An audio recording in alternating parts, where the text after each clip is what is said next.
What's going on, guys? David Falla here, and today I have a new tutorial for all of you. In today's tutorial, we're actually going to use the JRL Fresh Fade 1000.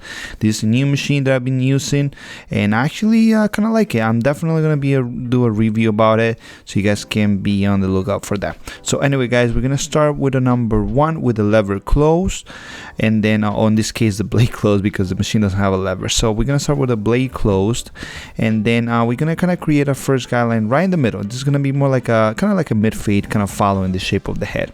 So here I'm using a clipper over comb with the same number 1 and the lever closed, and I'm just trying to remove the bulk on the sides and start just giving it some shape to the haircut. You guys know I do a lot of clipper over comb. I think it's the best technique ever, but you know, that's the way I like doing it.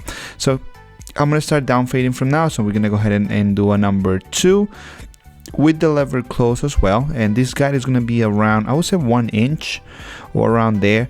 And then you know, it's gonna start just following what we did with the clipper over comb, right? We're gonna start fading down, and then it just gonna give us another guide. And here we're gonna create a third guide, which is gonna be with 0. So in this case, it's going to be the machine with a blade close, the lever close. And then this is going to be, I would say, maybe 1 finger right under the number 1 that we made. So pretty much we're going to have 3 guides. Right? We're going to have a 0, we're going to have a 1, and we're going to have a 2. So that's how we're going to start our fade pretty much. You know, obviously, if you're doing a skin fade, you want to shave it. I'm using as electric shaver. You can also use your razor if you don't have electric shaver, or you don't like to use electric shaver, you can use a razor. Whatever that works, just make sure you don't go all the way to the first guide with a 0. We want to leave a little space, so it makes it easier and a nicer transition starting from the skin to the number 0. And, so now we're going to go ahead and start down fading. We're going to use number 5. We usually start with the lever open, or in this case the blade open, and then we're gonna close it little by little. I like fading. This is the way I like to fade, so pretty much every time you see a tutorial from me, it's always gonna be like that: lever open, then close, or in this case blade open, then close. So now we're using a number 4, the same procedure. We're gonna do a number 4 open, and then we're gonna do a number 4 close. And in this case, you know how you can see it's starting to blend. The big guards is just actually, they're just there to kind of remove that bulk.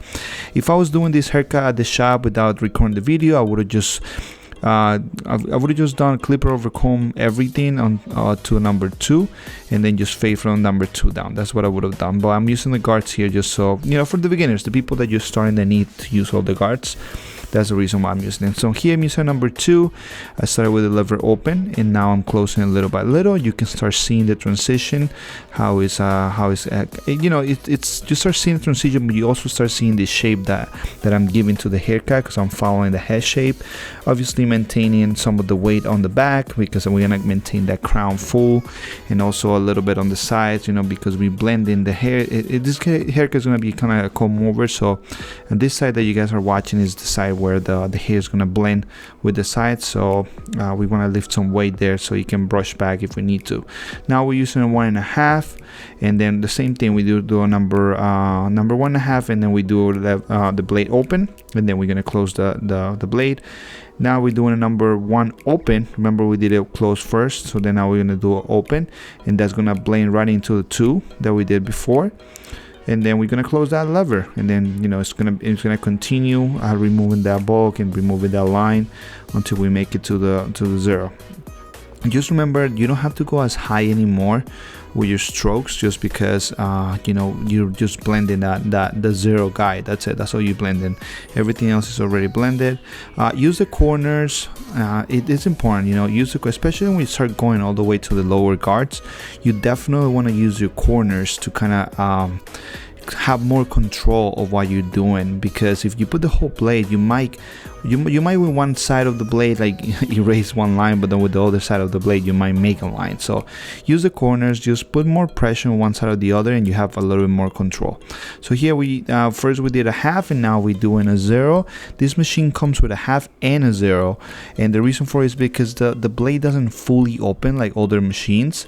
A lot of machines open to like a half or like a 1. This one doesn't even open to, I would say, maybe a half, if that. So it's a little bit different. So it does need the guards, the 0 and the half, just to kind of create a nice transition. One thing I gotta say is that I love the way that the fades come out with this machine. Now I kind of understand why they call it Fresh Fade. Honestly, the fades come out really crispy, really smooth.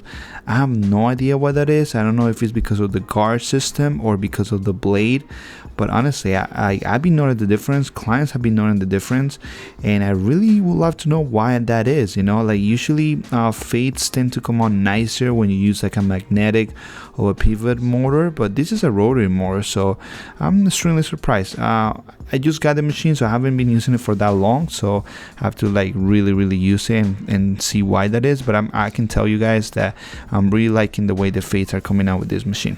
So here pretty much we're doing just playing with the lever, erasing the last line.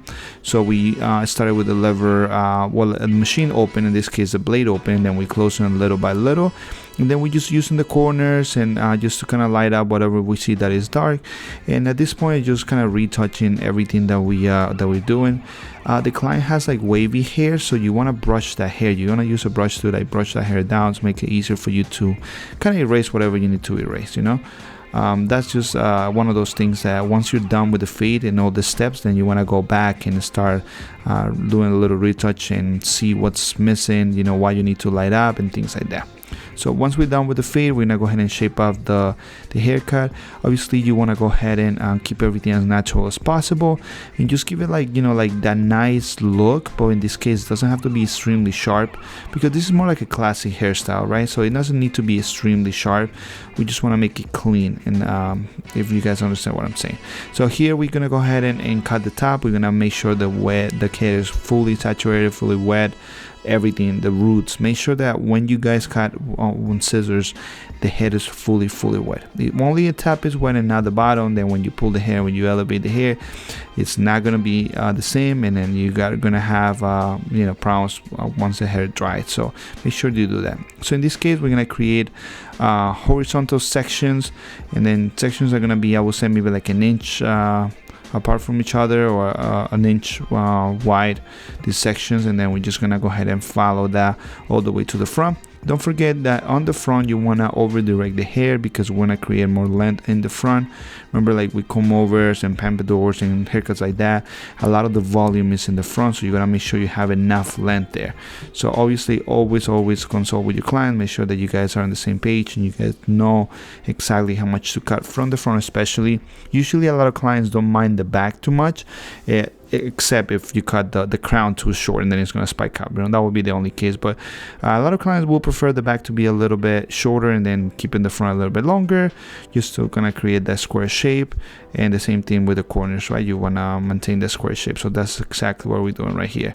I'm not, how you can see, I'm not parting the hair too much. I'm not creating unnecessary sections in this case for two reasons. One, for speed, because, you know, I was in the middle of the haircut. You can see there's my next client is kind of waiting for me. And two, because in this case I don't need to, you know, this type of hair I feel like I have control over, so I don't need to definitely like kind of like create a bunch of sections or anything like that. So here we're taking diagonal back sections just to connect that top hair with the fade, and that's pretty much it. This is like a quick way to cut with scissors or with shears. And you guys can do this once you understand exactly the shape that you're creating, right? The sections, the when you divide the hair and all that stuff, it has many purpose, and obviously it's definitely the best way to do it because you have more control over what you're doing and what you're creating. But in some cases, I know when we're busy and we don't have time to like create sections and pull the hair in a certain way and do all that stuff. So what we do is this: we cut it like the way that I cut it. You know, obviously you want to cross check everything, make sure everything is right. That's very important. Make sure that your work is right before anything else, right? And then yeah, that's kind of like, that was a quick way to cut the top. So here we're gonna go ahead and use a razor, and then pretty much just make sure you use a hot towel if you offer that service at your shop. If not, then that's fine. Just go ahead and apply some shaving products like shaving gel, cream, or whatever you do. The blade, just put it on a 45-degree angle and stretch the skin. Always make sure you stretch the skin. Make sure the surface that you are shaving is fully like stretched. Any wrinkle or anything like that, you will probably cut the client, and obviously we want to avoid that. Pretty much what you're doing, you're following what you created first with the with the machine, with the trimmer. You're just following those lines. That's it. You don't necessarily need to make any new lines or anything like that. Same thing with the beard, you know, just in this case we're doing just like a chin strap type of thing, chin strap, and it's gonna be like, you know, a little bit thicker towards the bottom, and that's it. On the mustache, guys, always put some shaving products or something there, because for the people that cut hair and you have a beard, you know how painful it is to shave the stash when it's dry.